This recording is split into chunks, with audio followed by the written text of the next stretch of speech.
Hello everyone, আসসালামু আলাইকুম। Welcome back to my channel. আজকে আমি আপনাদেরকে তৈরি করে দেখাবো একটি মাত্র ডিম দিয়ে দুইটা বিন্ডো কেক। সাথে থাকছে কত টাকা দিয়ে সেল করবেন আর কেকগুলা কত গ্রাম হয়ে থাকে, সব কিছু থাকছে আজকের ভিডিওতে ডিটেলস আকারে। আমি আশা করছি নতুনদের জন্য উপকারে আসবে, কেননা বিজনেসের আইডিয়াও থাকছে এই ভিডিওতে। তাই ভিডিওটা স্কিপ না করে সম্পূর্ণ দেখতে থাকুন। প্রথমে আমি একটা শুকনা বাটিতে ডিম ভেঙে নিচ্ছি। আমি বড় সাইজের একটা ডিম নিয়েছি। ফ্রিজে থাকলে অবশ্যই ফ্রিজ থেকে নামিয়ে রাখবেন আধা ঘন্টা আগে। এবার দিয়ে দিচ্ছি 1/4 কাপ পরিমাণ চিনি, যেটা আমরা রেগুলার চিনি খাই। এবার ইলেকট্রিক বিটারের সাহায্যে মিডিয়াম স্পিডে বিট করে নিব 2 থেকে 3 মিনিট। আজকে আমি সাদা অংশ আর কুসুমটা আলাদা করি নাই, আপনারা চাইলে আলাদা করে বিট করতে পারেন। আমার চ্যানেলে কিন্তু অনেকগুলা কেকের রেসিপি আছে, আপনারা চাইলে সেখান থেকে আপনারা আপনাদের পছন্দ অনুযায়ী যে কোনো কেকের রেসিপি দেখে নিতে পারেন। 2 থেকে 3 মিনিট বিট করার পর এবার বিটারটা আমি অফ করছি। এবার একটা স্প্যাচুলার সাহায্যে বাটির চারিপাশে যে চিনিগুলো আছে ওগুলো আমি মাঝখানে এনে দিচ্ছি। এনে দেওয়ার পর এবার আমি আবারও বিট করে নিব 4 থেকে 5 মিনিট পর্যন্ত, বা চিনির দানাটা সম্পূর্ণ গলে যাওয়া পর্যন্ত।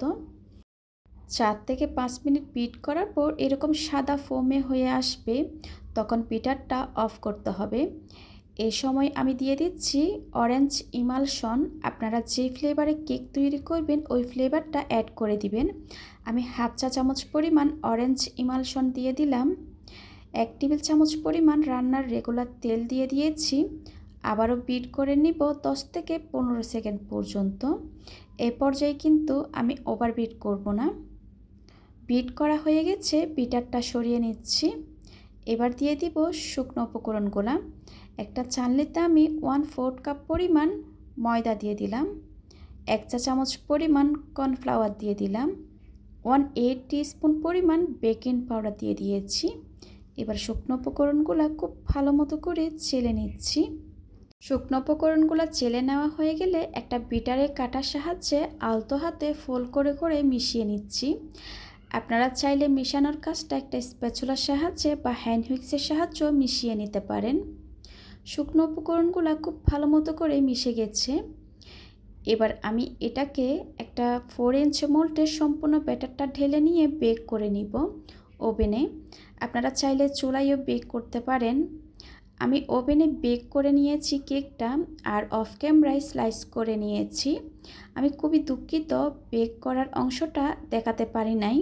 আমি এখানে 2টা বেন্ডো কেক তৈরি করব, তার জন্য 4টা লেয়ারে আমি কেটে নিয়েছি কেকটা। এবার কেকটা আমি ফ্রস্টিং করে নিব। একটা কেকের লেয়ারে সুগার সিরাপ ব্রাশ করে দিচ্ছি। এই সুগার সিরাপটা কিন্তু আপনারা ব্রাশের সাহায্যে দেওয়ার চেষ্টা করবেন। এবার প্রয়োজন মতো ক্রিম দিয়ে নিব। আমি পাইপিং ব্যাগের সাহায্যে ক্রিমটা দিয়ে নিব। আপনারা চাইলে এমনি প্যালেট নাইফের সাহায্যও দিতে পারেন।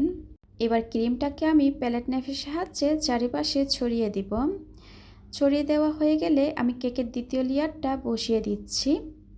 আবারও সুগার সিরাপ ব্রাশ করে দিব। এত ছোটো কেক আমি আগে কখনো করি নাই, অনেকে বলেছিলেন রেসিপি দেখানোর জন্য, তাই আমি আজকে দেখিয়ে দিলাম। এবার অল্প পরিমাণ ক্রিম দিয়ে আমি কেকটাকে প্রথমে কভার করে নিচ্ছি, যেটাকে বলা হয় ক্রাম কোটিং। ক্রিমটা আমি চারিপাশে একটু ভালোভাবে ছড়িয়ে দিব। আজকে আমি ক্রাম কোটিং করে ফ্রিজে রাখবো না। আমি কিন্তু সব সময় বলে থাকি কেকটা ক্রাম কোটিং করে ফ্রিজে রাখার জন্য। আজকে কিন্তু ফ্রিজে রাখবো না, এভাবে করে আমি কভার করে নিচ্ছি। আবারও পাইপিং ব্যাগের সাহায্যে আমি ক্রিমটা দিয়ে নিচ্ছি। এটা একটা বাস্কেট নজেল, আপনারা চাইলে পাইপিং ব্যাগের মুখটা কেটে আপনি ক্রিমটা দিয়ে নিতে পারেন। এটা দিয়ে করলে কাজটা সহজ হয়। কেকটা কিন্তু অনেক বেশি ছোটো, তার জন্য। এবার আমি একটা প্যালেট নাইফের সাহায্যে ক্রিমটা একটু করে স্মুথ করে দিচ্ছি। যতটা সম্ভব প্যালেট নাইফের সাহায্যে স্মুথ করে নিচ্ছি। এবার একটা স্ক্রাপারের সাহায্যে আমি স্মুথ করে নেব। আর কেকটাকে আমি একটু কালারিং করব, তার জন্য আমি একটু কালার ক্রিম নিয়ে দিয়ে দিলাম। এবার একটা স্ক্রাপারের সাহায্যে স্মুথ করে নেব। সাইডে স্মুথ হয়ে গেলে আমি ওপরেও একটু স্মুথ করে নিচ্ছি প্যালেট নাইফের সাহায্যে। আর এই বেন্ডো কেকগুলো কিন্তু অত একটা স্মুথ করতে হয় না। এবার কেকটা কতটুকু ওজন হয়েছে ডেকোরেশন করার আগে আমি আপনাদেরকে একটু দেখিয়ে দিব। প্যালেট নাইফের সাহায্যে কেকটা আমি বোর্ড থেকে তুলে নিচ্ছি। এবার মেজারমেন্ট একটা স্কেল নিয়ে নিলাম। আমি বেকিং পেপার উপর কেকটা বসিয়ে দিব। আমি ডেকোরেশন করার পর আমি কেকটা কতটুকু ওজন হয়েছে সেটাও দেখিয়ে দিব।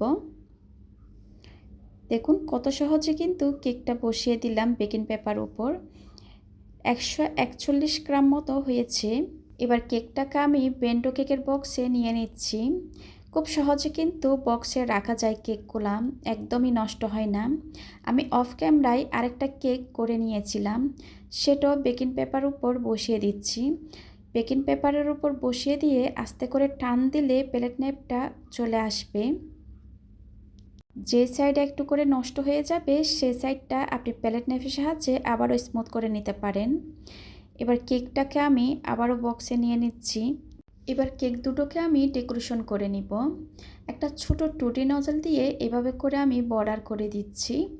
এই কেকগুলো কিন্তু অত একটা ডিজাইন হয় না, তাও আপনারা আপনাদের পছন্দ অনুযায়ী করে নিতে পারেন। এই নজলের কোনো নাম্বার নাই, থাকলে কিন্তু বলে দিতাম। এবার কিছু সুগার বল দিয়ে দিচ্ছি, কেকটা যেন আরও বেশি সুন্দর লাগে। কিছুটা গোল্ডেন লিপ দিয়ে ডেকোরেশনটা আমি কমপ্লিট করে নিয়েছি। দেখুন মাশাআল্লাহ কেকটা কিন্তু অনেক বেশি সুন্দর লাগছে। এবার আমি আরেকটা কেক ডেকোরেশন করে আপনাদেরকে দেখিয়ে দিচ্ছি। এটাও একটা ছোট টুটি নজল নিয়ে নিয়েছি। ফুলগুলা কিভাবে দেওয়া হচ্ছে আপনারা একটু দেখে বুঝে নেন।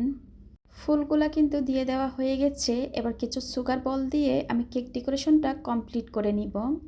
এবার কেকগুলা কতটুকু ওজন হয়েছে আমি আপনাদেরকে একটু দেখিয়ে দিচ্ছি।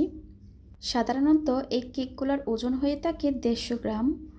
আপনারা কিন্তু দেখতে পাচ্ছেন এই কেকের ওজন কিন্তু 150 গ্রামের চেয়ে বেশি আছে। এবার আমি আরেকটা কেক আপনাদেরকে দেখিয়ে দিচ্ছি। এটাও কিন্তু বেশি আছে। কোনো ব্যাপার না, 10-15 গ্রাম বেশি থাকতে পারে, ওজনে যেন কম না হয় এটা কিন্তু আপনারা অবশ্যই খেয়াল রাখবেন। আর এই কেকগুলো আমি দাম রেখেছিলাম 200 টাকা করে। আমি দুইটার দাম 400 টাকা রেখেছিলাম। এই কেকগুলো কিন্তু অন্যান্য কেকের থেকে একটু তুলনামূলক কষ্ট বেশি হয়, তার জন্য কিন্তু আমি একটা ভিন্ডো কেকের দাম 200 টাকা রেখেছি। আশা করি আজকের রেসিপিগুলো আপনাদের ভালো লেগেছে। রেসিপি সম্পর্কে আপনাদের কোনো প্রশ্ন থাকলে কমেন্ট সেকশনে গিয়ে কমেন্ট করতে পারেন। আজকের মতো বিদায় নিচ্ছি। সবাই খুব ভালো থাকবেন, সবাই সবার জন্য দোয়া করবেন। আল্লাহ হাফেজ।